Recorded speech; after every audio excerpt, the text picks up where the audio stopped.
Hello friends, welcome to the Impedius academy. I hope आप सभी अच्छे होंगे, पढ़ाई कर रहे होंगे, घर पे सेफ होंगे। देखिए, आज के इस लेसन में हम लोग सोल्व करेंगे एमबी पब्लिकेशन के बुक से सेट नंबर 28। ठीक है, यहाँ देखिए लिखा गया है सोल्व पेपर 2018, यानी कि ये सेशन 2018 का है। एग्ज़ाम जो है कंडक्ट हुए थे 2018 सेशन के 4 जून 2019 से। ठीक है, तो हम लोग यहाँ पर CGL combined graduate level tier 1 के यहाँ पर हर एक शिफ्ट को, यहाँ पर जो 2019 में एग्जाम्स कंडक्ट हुए थे, उनको हर एक क्वेश्चन को हम लोग यहाँ पर सोल्व कर रहे हैं। ठीक है, तो इसके प्रीवियस लेसन्स को आप द एम्पीडियस एकेडमी के प्लेलिस्ट सेक्शन में जाएं और वहाँ पे आपको मिलेगा एमबी पब्लिकेशन बुक सॉल्यूशन 2019। उसमें आपको प्रीवियस लेसन्स मिल जाएंगे। ठीक है, इसके पहले आपको 2016 के भी क्वेश्चन सोल्व कराए गए हैं, सेट सोल्व कराए गए हैं। ठीक है, तो 2016 में टोटल 46 जो हैं सेट्स हैं, जिसमें से 42 ऑलरेडी कंप्लीट हो गया है, 4 सेट्स रिमेनिंग हैं। ठीक है, तो जिन्हें भी एमबी पब्लिकेशन बुक में अगर कोई प्रॉब्लम आती है बनाने में, तो आप जाकर लेसन्स को देखकर सीख सकते हैं, समझ सकते हैं। और अगर कहीं पर भी समझ में ना आए तो कमेंट करिएगा। ठीक है, तो चलिए फिर देखते हैं set number 28 graduate level tier 1 का क्वेश्चन नंबर फर्स्ट क्या कहता है। देखिए, यहाँ पे आपको बताना है select the correctly spelled word. यहाँ पर 4 वर्ड्स लिखे गए हैं, उनमें से कोई एक जो है करेक्ट लिखा गया है, वही आपको चूज करना है अपने ऑप्शन के रूप में, राइट आंसर के रूप में। ठीक है, तो देखिए यहाँ पर जो वर्ड लिखा गया है सारे लिखे गए हैं ट्यूशन, लेकिन जो करेक्टली स्पेल्ड वर्ड है वो है आपका TUITION, ट्यूशन, यानी कि ऑप्शन ए आपका यहाँ पर राइट आंसर हो जाएगा। ट्यूशन मतलब क्या होता है? अध्यापन।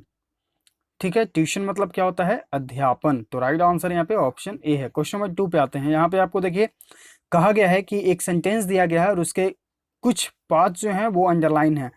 उस अंडरलाइन सेक्शन को आपको इम्प्रूव करना है अपने ऑप्शंस में से। ठीक है, और उसे अपना राइट आंसर चूज करना है। अगर आपको लगता है कि उस सेंटेंस में कोई भी इम्प्रूवमेंट की ज़रूरत नहीं है, तो आपको एक नो इम्प्रूवमेंट का भी ऑप्शन मिलेगा, आप उसके साथ जा सकते हैं। लेकिन यहाँ पर हम लोग एक भी क्वेश्चन को मिस नहीं करेंगे, हर एक क्वेश्चन आपके लिए इक्वल मार्क कैरी करता है। ठीक है, पीटी में आपको 2 मार्क्स, मेंस में 1 मार्क। तो हर एक क्वेश्चन हम लोग यहाँ पर सीखेंगे, क्योंकि हर एक मार्क आपके लिए इंपॉर्टेंट है, हर एक मार्क आपके मेरिट बनने में काम आ सकता है।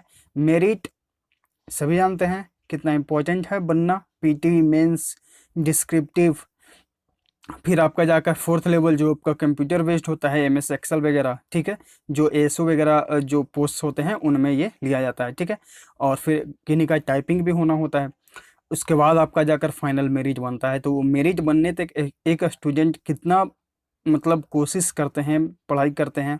ठीक है, तो ये सारे एफर्ट्स आप लोग रेगुलर लगाते रहिए। एग्ज़ाम जो हैं अब कंडक्ट होने वाले हैं। एसएससी सीजीएल मेंस है, CHSL पीटी है, सीपीओ पीटी है, स्टेनोग्राफर पीटी है, फेज़ 8 का पीटी है।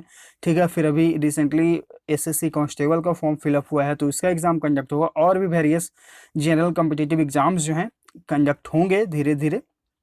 तो आप लोग अच्छे से पढ़ाई करते रहिए। इवन अब तो रेलवे जो एनटीपीसी का है, उसका भी ग्रुप डी का फॉर्म जो है मतलब एग्ज़ाम कंडक्ट होने का डेट आ गया है 15 दिसंबर से। तो इसके लिए आप जो है एनटीपीसी में जानते हैं कि इसमें जीएस के पोर्शंस होते हैं। तो जीएस के लिए आप हमारा टेलीग्राम चैनल है, उसका डिस्क्रिप्शन में लिंक दे दिया गया है, द इम्पीडियस एकेडमी। आप वहाँ पर ज्वाइन कर सकते हैं। वहाँ पे आपको डेली एसएससी और एनटीपीसी सबके लिए जो है, जो लूसेंट बुक है आपका, आप सभी जानते होंगे लूसेंट बुक जो जीएस का है, वो उससे आपको इंपॉर्टेंट टॉपिक्स दिए जाते हैं। ठीक है, उसके अलावा फिर आपको इंग्लिश में डेली आपको वहाँ पर जो है आपको मॉक टेस्ट के रूप में सेल्फ एवेल्यूशन टेस्ट दिया जाता है, जो कि क्वेश्चंस हैं 2011 से 2015 के, वो आपको एमबी पब्लिकेशन से ही दिए जा रहे हैं। यानी कि इंग्लिश के लिए हम लोग 2011 से 2015 भी कर रहे हैं, और 2016 से 2020 यानी कि लगभग 10 साल के क्वेश्चन सोल्व कर रहे हैं। ठीक है, फिर वहाँ पे आपको इंग्लिश में क्विजेस होते रहते हैं, मैथ्स में, रीजनिंग में, इंग्लिश में, और भी वेरियस जो हैं वहाँ पे आपको बेनिफिट देखने को मिलेंगे। तो आप विजिट कर सकते हैं, यूजफुल लगे तो ज्वाइन भी कर लीजिएगा। तो आते हैं क्वेश्चन नंबर 2 पे। यहाँ पे देखिए आपको अंडरलाइन सेक्शन को इम्प्रूव करना है। तो क्वेश्चन क्या कहता है, योर कमिंग होम, यानी कि आपका घर आना डिनर पर, जो डिनर है, ऑन टाइम, समय पर, should be a rule rather the exception. ठीक है, देखिए ऑन टाइम है यानी कि एकदम उचित समय पर पहुंचना है आपको। तो ये उचित समय पर पहुंचना है, ये एक रूल होना चाहिए, स्पेसिफिक रूल होना चाहिए। यहाँ पर वही बात किया जा रहा है, कोई स्पेसिफिक बात यानी कि विशेष चीज के बारे में बात हो तो हम लोग आर्टिकल द का यूज करते हैं। ठीक है, उसके बाद अगर हम पढ़ें तो रेदर के बाद हमेशा देन का यूज होता है। ठीक है, और उसके बाद फिर यहाँ पे बात हुआ है exception, rather than the exception, यानी कि यहाँ पर भी एक खास चीज के बारे में बात हो रहा है। एक्सेप्शन यानी कि कोई अपवाद के अलावा जो है ये क्या होना चाहिए, एक रूल होना चाहिए। यानी मीन्स कि कभी एकदम कुछ ऐसा इमरजेंसी हो गया तब आप लेट पहुंच रहे हैं, ये आपका अपवाद में होगा, तो ये भी एक स्पेसिफिक चीज को बता रहा है। ठीक है, तो जहां पर स्पेसिफिक चीजों के बारे में बात हो वहां पे हम लोग द का यूज करते हैं, और रेदर के बाद हम लोग क्या सीखें, देन का यूज सीखें। ठीक है, तो देखिए यहाँ उस हिसाब से इस रूल से हमारा जो राइट आंसर होगा वो होगा आपका ऑप्शन डी। देखिए शुड बी द यहाँ पर यूज हुआ है, रूल रेदर के बाद फिर द यूज हुआ है, एक्सेप्शन के पहले द यूज हुआ है, द का यूज किया हुआ अभी हम लोग सीखें, क्योंकि यहाँ पर बात हो रहा है कुछ स्पेसिफिक चीजों के बारे में, और रेदर के साथ हमेशा देन का यूज करें। तो यहाँ पर ऑप्शन डी आपका जो है राइट आंसर हो जाएगा। आते हैं क्वेश्चन नंबर 3 पे। यहाँ पे आपको करेक्टली स्पेल्ड वर्ड चूज करना है। यहाँ पर जो वर्ड्स लिखे गए हैं वो है प्रिविलेज। अब प्रिविलेज का जो यहाँ पर करेक्टली स्पेल्ड वर्ड है वो है PRIVILEGE। ठीक है, तो प्रिविलेज मतलब होता है विशेषाधिकार, ठीक है, या फिर सुविधा भी होता है। तो यहाँ पर जो है आपका करेक्टली स्पेल्ड वो है आपका option C, right answer option C हो जाएगा। याद करते जाइएगा, हर एक वर्ड आपके लिए इंपॉर्टेंट है। क्वेश्चन नंबर 4, यहाँ पे आपको फिल इन द ब्लैंक करना है। She got a lucrative job of a translator because she was fill in the blank in French. यहाँ पर देखिए द नहीं सी होगा, ठीक है, because she was fill in the blank in French. उसने जो है एक बहुत ही लाभप्रिय, लाभप्रद या फिर धनदायक जॉब पाया ट्रांसलेटर का, because she was in the French. अब यहाँ पर देखिए ऑप्शंस क्या क्या ऑप्शन है आपका है, सफिशियंट यानी कि पर्याप्त, इफिशियंट यानी कि कुशल, डेफिशियंट यानी कि कमी, ठीक है, प्रोफिशियंट यानी कि जो अनुभवी है, प्रवीण है, कुशल है। तो राइट आंसर यहाँ पे ऑप्शन डी हो जाएगा। देखिए इफिशियंट मतलब भी होता है कुशल, और प्रोफिशियंट का अर्थ भी कुशल हो सकता है, ठीक है, लेकिन यहाँ पर इफिशियंट क्यों यूज नहीं होगा। देखिए एक वर्ड यहाँ पर जो आपको प्रोफिशिएंट दिया गया है, ये हमेशा प्रोफेशनल चीज़ों में अगर आप अनुभवी हैं तो उसके लिए आप ये यूज़ करें। तो यहाँ पर वही प्रोफेशनल के बारे में आपका बात हो रहा है कि उसने जो है एक अच्छा धनदायक या फिर लाभदायक जॉब पाया ट्रांसलेटर का, क्योंकि वह फ्रेंच में जो है कुशल थी। यानी कि यहाँ पर देखिए फ्रेंच ये एक जो भाषा है उसमें कुशल थी, यानी कि ये प्रोफेशनल जॉब इस तरह का है, ठीक है। तो वहाँ पर आप यूज़ करें हमेशा प्रोफिशिएंट का, तो ये आप ध्यान रख सकते हैं, ठीक है। क्वेश्चन यहाँ पर जो है इसका राइट आंसर ऑप्शन डी हो जाएगा। और सारे वर्ड्स आपके लिए इंपॉर्टेंट हैं, एसएससी द्वारा पूछा गया है सिनोनिम इंटोनिम में, ठीक है, तो याद करते जाइएगा, हर एक वर्ड आपके लिए इंपॉर्टेंट है। क्वेश्चन नंबर 5 में आते हैं। यहाँ पे आपको बताना है आइटम का अर्थ, और आइटम आपका अंडरलाइन सेक्शन में है, वही आपको उसका अर्थ बताना है। True friends stay by our side through thick and thin, ठीक है। तो यहाँ पर ऑप्शंस देख लेते हैं। अंडर ऑल सर्कमस्टांसेस यानी कि हर एक परिस्थिति में, ठीक है। इन हैप्पी मोमेंट्स यानी कि खुशियों के पल में, इन डिफिकल्ट टाइम्स यानी कि मुश्किल के समय में, इन डिफरेंट वेदर्स यानी कि विभिन्न जो आपका मौसम होता है उसमें। तो देखिए थ्रू थिक एंड थिन मतलब क्या होता है, थ्रू थिक एंड थिन मतलब होता है कि एक ऐसा समय जिसमें जो है कोई व्यक्ति आपके सुख और दुख हर समय में वो साथ हो, ठीक है, हर समय में, चाहे वो सुख का समय हो चाहे वो दुख का समय हो, हर एक समय में जो है आपके साथ होते हैं। तो यहाँ पर देखिए अगर हम ऑप्शंस को देखें सॉरी, तो यहाँ पर आपके ऑप्शंस जो अलग अलग करके भी दिए गए हैं। देखिए यहाँ पर हैप्पी मोमेंट्स यानी खुशी के समय में, मुसीबत के समय में, ठीक है, जबकि इसका अर्थ होता है कि दोनों समय में यानी कि हर एक परिस्थिति में। तो इसलिए जो है यहाँ पर राइट आंसर ऑप्शन ए हो जाएगा, अंडर ऑल सर्कमस्टांसेस, यानी कि हर समय में जो है हर स्थिति में वो आपके साथ होंगे, चाहे वो हैप्पी हो चाहे वो डिफिकल्ट हो, ठीक है, ऑप्शन ए यहाँ पे राइट आंसर है। क्वेश्चन नंबर 6 यहाँ पे आपको OWS बताना है, यानी कि one word substitution. One who is great lover of books यानी कि एक ऐसा व्यक्ति जो किताबों से बहुत ही प्यार करता हो, प्रेमी हो। ऑप्शंस देख लेते हैं। ऑप्शन ए आपका है बेबफेली यानी कि पुस्तकों से प्रेम करने वाला, तो राइट ऑप्शन यहाँ जो है ए हो जाएगा। बाकी जो ऑप्शंस हैं जेनोफेली, इसका मतलब होता है विदेशी लोगों से प्यार करने वाला। होमोफेली मतलब क्या होता है, रक्त सही तरीके से नहीं जमता है उसे कहा जाता है, ठीक है। और पीडोफाइल मतलब क्या होता है, एक ऐसा व्यक्ति जो मतलब उसे क्या कहा जाए, जो बच्चों के प्रति जो है कामुकता का भाव रखता है उसे बोला जाता है पीडोफाइल। ठीक है, तो यहाँ पर जो राइट आंसर है वो है आपका ऑप्शन ए। सारे OWS आपके लिए इंपॉर्टेंट है, इसलिए हम यहाँ पर हर एक वर्ड का आपको अर्थ बताते जाते हैं, आप लोग याद करते जाइएगा, मिस मत करिएगा। ठीक है, क्वेश्चन नंबर 7 यहाँ पे फिर से आपको OWS बताना है। A fictitious name used by a author. Fictitious मतलब क्या होता है, काल्पनिक, इमेजिनरी। ठीक है, याद कर लीजिएगा। अ fictitious name used by author यानी कि एक ऑथर के द्वारा जो है एक काल्पनिक नाम यूज करना, उसे क्या कहा जाता है, उसे कहा जाता है स्यूडोनिम यानी कि उपनाम। ठीक है, जिसका कोई नाम ना हो, उपनाम, अपने मन से ही आप कुछ यूज कर लेते हैं। ठीक है, तो ऑप्शन ए आपका यहाँ पर राइट आंसर है। बाकी जो ऑप्शन हैं, होमोनिम मतलब क्या होता है, भिन्न अर्थों वाला शब्द। एलिबी मतलब क्या होता है, सॉरी, एलिबी मतलब क्या होता है, अनुपस्थिति। ये इंपॉर्टेंट वर्ड है, याद कर लीजिएगा, अनुपस्थिति। ठीक है, एनोनिमस मतलब क्या होता है, गुमनाम। ठीक है, तो राइट आंसर ऑप्शन ए हो गया। क्वेश्चन नंबर 8 पे आते हैं, यहाँ पे आपको एंटोनिम बताना है कि विपरीतार्थक शब्द। एरोगेंस मतलब क्या होता है, घमंड। ठीक है, उद्दंडता, अब इसका एंटोनिम बताना है कि विपरीत। ऑप्शंस देख लेते हैं, स्वीटनेस यानी कि मिठास, मधुरता, ह्यूमिलिटी यानी कि विनम्रता, सुपरियरिटी यानी कि श्रेष्ठता, वैनिटी यानी कि घमंड। ये देखिए इसका सिनोनिम हो गया। तो लेकिन हमें यहाँ पे बताना है एंटोनिम, तो राइट आंसर यहाँ पे ऑप्शन बी हो जाएगा। एक जो है उदंड है, बदमाशी से मतलब बदमाशी करता है। ठीक है, तंग करता है, और एक जो है व्यक्ति विनम्र है। तो राइट आंसर यहाँ पे ऑप्शन बी है। क्वेश्चन नंबर 9 यहाँ पे आपको देखिए PQRS यानी कि जंबल सेंटेंसेस को अरेंज करना है सही ऑर्डर में। तो अगर आप पढ़ेंगे इन चारों सेंटेंसेस को, हम लोग क्या सीखे हैं कि सबसे पहले चारों सेंटेंसेस को पढ़ेंगे, उसके बाद देखेंगे कि हमारा मेन थीम क्या कहता है, यानी कि मेन सब्जेक्ट हमारा बनकर क्या आता है।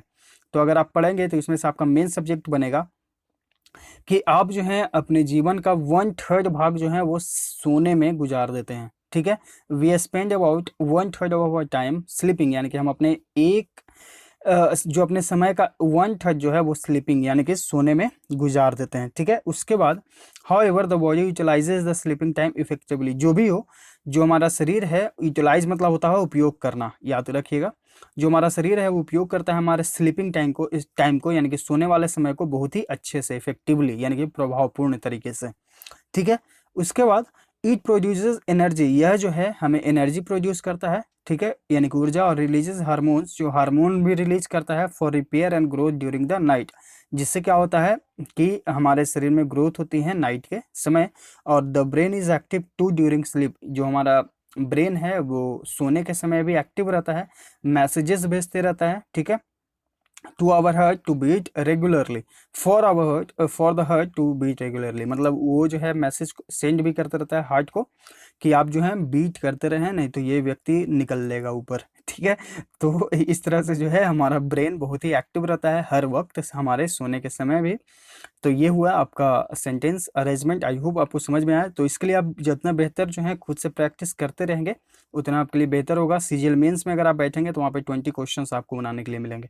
इसलिए जो है आप जितना ज़्यादा हो सके इस पर प्रैक्टिस खुद से करते रहिए। बुक से, जो भी बुक है आपके पास, MB पब्लिकेशन या और भी जो बुक्स हैं, प्रैक्टिस करते रहिए। जितना प्रैक्टिस उतना बेहतर आप बनिएगा। Practice makes a man perfect. ठीक है, क्वेश्चन नंबर 10 पे आते हैं। यहाँ पे आपको बताना है अंडरलाइन सेक्शन को इम्प्रूव करना है। ठीक है, नोइंग द पर्टिकुलर थिंग्स, यानी कि कोई विशेष चीज़ के बारे में जाना है, दैट मोटिवेट ईच पर्सन, जो हर एक व्यक्ति को मोटिवेट करता है, help you add power to their motivation.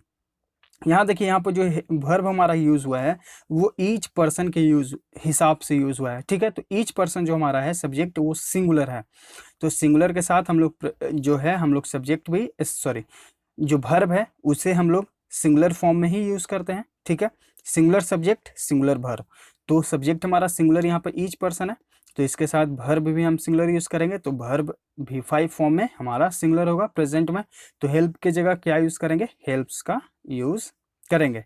ठीक है, क्योंकि हम लोग जानते हैं ही, सी, नेम और जितने भी सिंगुलर नाउंस होते हैं उनके साथ हम अपने V5 फॉर्म को यूज करते हैं, यानी कि सिंगुलर वर्ब को यूज करते हैं। ठीक है, तो हेल्प की जगह क्या हो जाएगा, हेल्प्स हो जाएगा। तो यहाँ पर जो आपका एरर है वो है आपका ऑप्शन सी में। आते हैं क्वेश्चन नंबर 11। यहाँ पे आपको बताना है fill in the blank. The committee reached fill in the blank decision regarding the appointment of the chairman. ठीक है, जो कमिटी है वो पहुंची डिसीजन रिगार्डिंग द अपॉइंटमेंट, यानी कि नियुक्ति, जो चेयरमैन का नियुक्ति होने वाला है उस पर पहुंची। अब क्या पहुंची है ये देखते हैं, ऑप्शंस देख लेते हैं। कैंपेटिबल यानी कि अनुकूल, अनएनिमस यानी कि एक मत, यानी कि सभी का एक मत था, एग्जेम्पलरी यानी कि उदारात्मक, और एग्रीएबल यानी कि स्वीकार्य, सहमति योग्य। तो यहाँ पर जो है राइट आंसर आपका ऑप्शन बी हो जाएगा। जो कमिटी है वो एक अनएनिमस डिसीजन पर पहुंची, यानी कि एक मत, सभी लोगों का जो मत है वो एक मत पर पहुंची कि इस चेयरमैन का नियुक्ति हो या ना हो। ठीक है, मतलब यहाँ पर जो बात हो रहा है अपॉइंटमेंट ऑफ द चेयर। ठीक है, तो राइट आंसर यहाँ पे ऑप्शन ए है। ऑप्शन सारे आपके लिए इंपॉर्टेंट है, याद करते जाइएगा, मिस मत करिएगा। क्वेश्चन नंबर 12 में आते हैं। यहाँ पे आपको आइडेंटिफाई करना है अपने ग्रामेटिकल एरर को। There is not many rice left in the house so we must replenish our stock soon. Replenish मतलब क्या होता है? पूर्ति करना, भरना। ठीक है, पूर्ति करना या फिर भरना। तो यहाँ पर देखिए ऑप्शंस जो हमारा जो एरर है वो क्या होगा? यहाँ पे ऑप्शन सी होगा। कैसे होगा? देखिए यहाँ पर एक वर्ड यूज हुआ है राइस। राइस को आप काउंट कर सकते हैं? नहीं काउंट कर सकते हैं, ये एक अनकाउंटेबल नाउन है। तो अनकाउंटेबल नाउन के साथ हम लोग क्या यूज करते हैं? आप सभी को पता है, मच का। ऐसे क्वेश्चन हम लोग ऑलरेडी बहुत बार सोल्व कर चुके हैं, आई होप आप सभी को याद होगा। तो अनकाउंटेबल नाउन के साथ हम लोग मच का यूज करते हैं। राइस अनकाउंटेबल नाउन है इसलिए मच का यूज किए। मेनी का यूज काउंटेबल नाउन के लिए। क्वेश्चन नंबर 13, यहाँ पे आपको बताना है एंटोनिम यानी कि विपरीतार्थक शब्द जो वर्ड है वो है म्याग्र। ठीक है, इसका मतलब होता है कमी, अल्प। ठीक है, अब इसका ऑप्शंस देख लेते हैं। प्लेंटीफुल यानी कि प्रचुर मात्रा में, तो राइट आंसर देखिए ऑप्शन ए हो जाएगा। बाकी ऑप्शंस देख लेते हैं। इनएडिक्वेट यानी कि अपर्याप्त। ठीक है, स्कैंटी यानी कि अल्प, तो देखिए ये दोनों जो है सिनोनिम हो गए। प्रीमियम मतलब क्या होता है? प्रीमियम मतलब होता है बीमा शुल्क या फिर लाभ भी होता है। ठीक है, बीमा शुल्क या फिर लाभ। ठीक है, तो राइट आंसर यहाँ पे ऑप्शन ए हो गया एंटोनिम के रूप में। क्वेश्चन नंबर 14, यहाँ पे आपको करेक्ट एक्टिव फॉर्म बताना है। पैसिव में दिया गया है और एक्टिव में बताना है। ठीक है, we will all be greatly benefited by this scheme. देखिए यहाँ पर विल भी यूज हुआ है, यानी कि हमारा जो सेंटेंस है वो फ्यूचर इंडेफिनिट में है, क्योंकि हम जानते हैं subject plus will plus shall, will या shall plus V1 plus object, ये हमारा होता है फ्यूचर इंडेफिनिट टेंस में। ये हमारा एक्टिव फॉर्म में यही होता है स्ट्रक्चर। जब हम पैसिव में चेंज करते हैं तब वो हमारा विल बी में कन्वर्ट हो जाता है, यानी कि सब्जेक्ट प्लस विल या shall plus be plus verb का थर्ड फॉर्म। तो देखिए जब भी पैसिव वॉइस में आप चेंज करेंगे अपने सेंटेंस को, तो आपका जो वर्ब होगा हमेशा V3 फॉर्म में होगा, आप जानते हैं। ठीक है, ये पैसिव वॉइस में होता है, लेकिन एक्टिव वॉइस में V1 होता है। वो तो आपका स्ट्रक्चर पे डिपेंड करेगा। तो देखिए अब इसे आपको बदलना होगा एक्टिव फॉर्म में, तो क्या होगा हम लोग देखते हैं।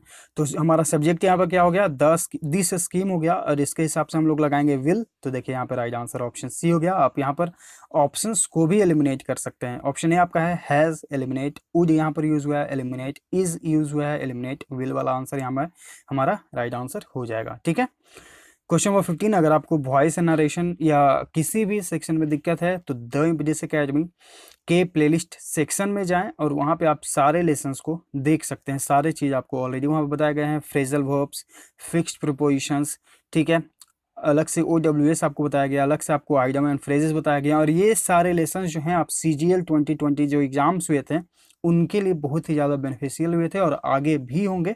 तो आप वहाँ पर लेसन्स को देखकर सीख सकते हैं, समझ सकते हैं। ठीक है, क्वेश्चन नंबर 15, यहाँ पे आपको आइडेंटिफाई करना है ग्रामेटिकल एरर को। 10 kilometres are a long distance to cover on food for a child. हम लोग सीख चुके हैं किलोमीटर्स जब भी हो, कितना भी किलोमीटर्स हो, ठीक है, उसके साथ हमेशा हम लोग वर्ब सिंगुलर यूज करते हैं। 10 किलोमीटर्स, 5 किलोमीटर्स, 6 किलोमीटर्स, 1000 किलोमीटर्स, ठीक है, लेकिन वर्ब हमेशा सिंगुलर यूज होगा। तो ऑप्शन है आपका यहाँ पर राइट आंसर हो जाएगा। आर की जगह हम लोग क्या यूज करेंगे? इसका यूज करेंगे। ठीक है, ऑप्शन है यहाँ पे एरर है। आते हैं क्वेश्चन नंबर 16, यहाँ पे आपको सिनोनिम बताना है, यानी कि पर्यायवाची शब्द। परप्लेक्स, परप्लेक्स मतलब क्या होता है? किसी को हैरान परेशान कर देना।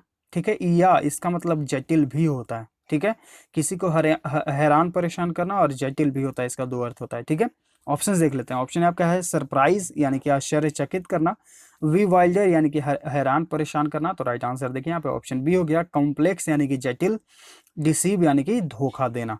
ठीक है, तो देखिए परप्लेक्स मतलब दोनों अर्थ होता है, हैरान परेशान करना भी होता है और जटिल करना भी होता है। यहाँ पर दोनों ऑप्शन हमारे पास हैं। विवाइल्डर मतलब क्या होता है?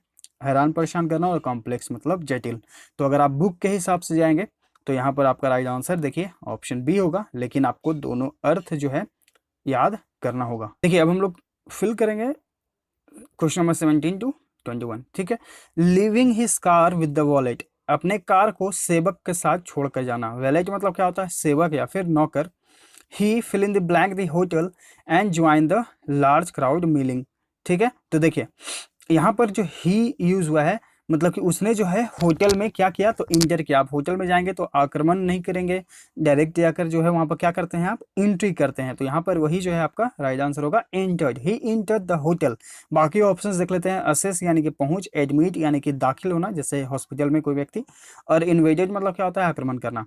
तो यहाँ पर जो है आप जाएंगे होटल में तो आक्रमण तो करेंगे नहीं, आप क्या होंगे, इंटर्ड होंगे। यानी कि आपने जो है, उसने जो है क्या हुआ कि होटल में इंटर्ड किया यानी कि प्रवेश किया, and join the large crowd milling at, और वहाँ पर जो है लार्ज क्राउड जो है क्राउड जो है उसमें जाकर वो शामिल हो गए। He join the large crowd milling about. ठीक है, तो मिल के साथ जो है आप हमेशा अबाउट का यूज करें। मिल अबाउट मतलब होता है बहुत ही ज्यादा भीड़, बहुत बड़ी भीड़।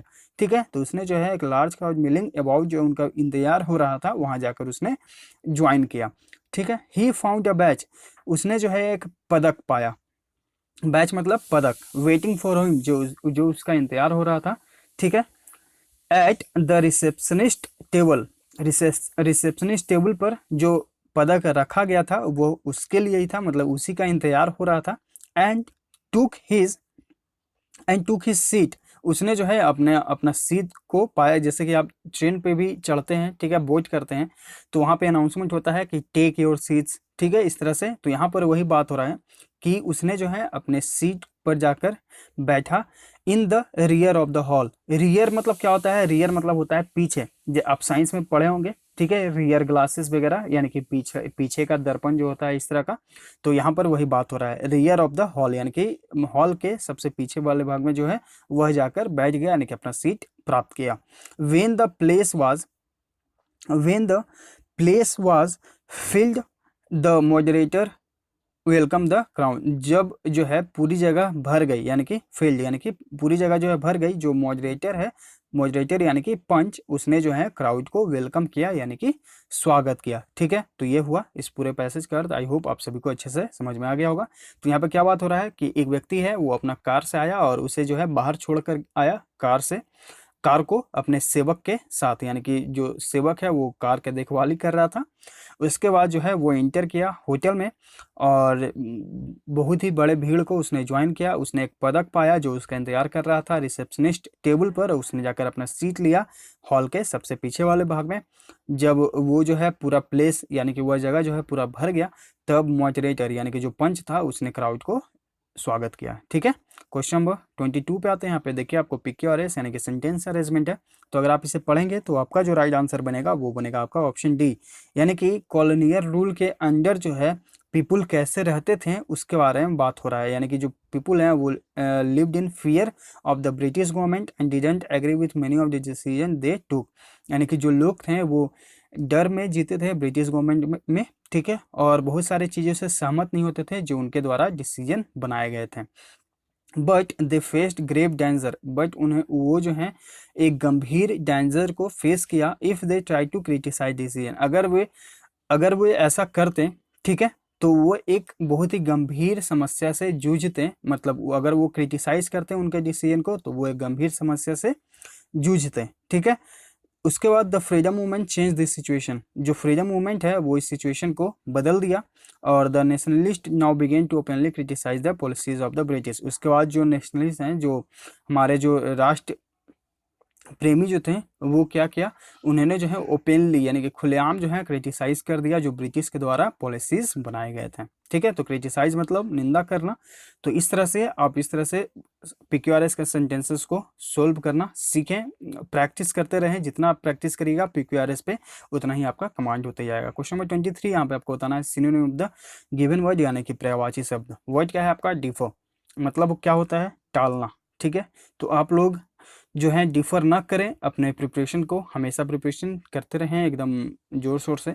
एग्ज़ाम्स आपके जो हैं अभी और नज़दीक हैं, आने आ रहे हैं, तो आप लोग जो हैं तैयारी अच्छे से करते रहिए, पढ़ते रहिए, सीखते रहिए। कहीं पे कोई प्रॉब्लम हो तो हमारे टेलीग्राम चैनल के डिस्कशन ग्रुप में जाइए, वहाँ पर अपने क्वेश्चन का पिक भेजिए, उसका सॉल्यूशन आपको तुरंत मिलेगा। ठीक है, तो आइए इसका देखते हैं सिनोनिम। और रिलेशंस को जितना ज़्यादा हो सके उतना शेयर करिए स्टडी ग्रुप्स में, करते जाइए, क्योंकि और लोग भी अगर इसे देखेंगे तो सीखेंगे, हमारे साथ जुड़ेंगे भी, ठीक है, और उन्हें बेनिफिट तो ज़रूरी होगा। अगर आप जुड़े हुए हैं तो आपको बेनिफिट ज़रूर हो रहा होगा, ठीक है। तो आप लोग कमेंट भी करते रहिए कि लेसन जो हम बताते हैं आपको कैसा लगता है, बताने का तरीका कैसा लगता है, लाइक करते रहिए और शेयर ज़्यादा से ज़्यादा करिए। अब इसका देखते हैं synonym.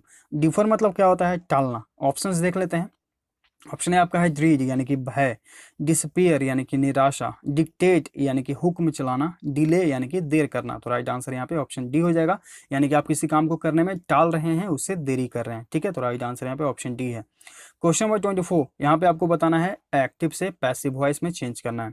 The sellers had never encountered such a rough area, ठीक है। यहाँ पर देखिए हैड का यूज हुआ है, यानी कि पास्ट परफेक्ट में। अब इसे हम लोग चेंज करेंगे तो subject plus had plus been का यूज करेंगे और फिर आपका वर्ब का थर्ड फॉर्म। तो अब आपका यहाँ पर सब्जेक्ट कौन सा हो जाएगा, सच अ रफ एरिया, ठीक है। उसके बाद आपका हैड, उसके बाद आपका नेवर और उसके बाद आपका बीन, क्योंकि नेवर यूज हुआ है तो नेवर भी हम लोग यूज करेंगे। तो यहाँ पर देखिए उस हिसाब से इस रूल से जो हमारा राइट आंसर बनेगा वो बनेगा आपका ऑप्शन बी। देखिए such a rough sea had never been encountered by the sailors. Encounter मतलब कि सामना करना, इनकाउंटर्ड ये वर्ड है, इसका मतलब होता है सामना करना, याद करिएगा, ठीक है। इसका मतलब सिनोनिम आप फेस याद कर सकते हैं, फेस मतलब भी होता है सामना करना। क्वेश्चन नंबर 25, इसका जो है आपको आइटम का अर्थ बताना है, ठीक है। Due to increase number of layoffs in the industry the sword of domiciles is always hanging over the employees. देखिए यहाँ पर जो आपका वर्ड है sword ऑफ domiciles, इसका मतलब क्या होता है, इसका मतलब होता है कि हर वक्त आपके ऊपर जो है मुसीबत जो है आने की चांसेस बहुत ज़्यादा होती हैं, ठीक है। तो यहाँ पर देखिए जो आपका राइट आंसर होगा वो होगा आपका option C, a constant threat, यानी कि हमेशा जो है आपको क्या डर लगा रहता है कि मेरे ऊपर कोई ना कोई मुसीबत आती रहेगी। तो इस सेंटेंस का कहने का भी वही अर्थ है कि ले ऑफ आने के कारण जो है इंडस्ट्री में बहुत सारे जो एम्प्लॉयज़ हैं उन्हें डर बैठा हुआ है कि हमारे ऊपर कब मुसीबत आ जाए और हमें यहाँ से हटा दिया जाए, ठीक है। तो यहाँ पर जो आपका राइट आंसर है वो है आपका ऑप्शन सी। तो ये हुआ डिटेल में सॉल्यूशन सेट नंबर 28 का। आई होप आपको हर एक क्वेश्चन हर एक वर्ड अच्छे से समझ में आ गया होगा। तो समझाने का तरीका अच्छा लगा तो प्लीज़ लाइक करिए, शेयर करिए ज़्यादा से ज़्यादा स्टडी ग्रुप्स में, ताकि और लोग जो है इसे देखें, समझे, सीखे और हमारे साथ जुड़ें। अगर आप नए हैं तो चैनल को सब्सक्राइब कर लीजिए ताकि आपके पास अपडेट्स जाता रहे, आप अपडेट होते रहें, नोटिफिकेशन जाता रहे। मिलते हैं आगे के लेसन में। Thank you.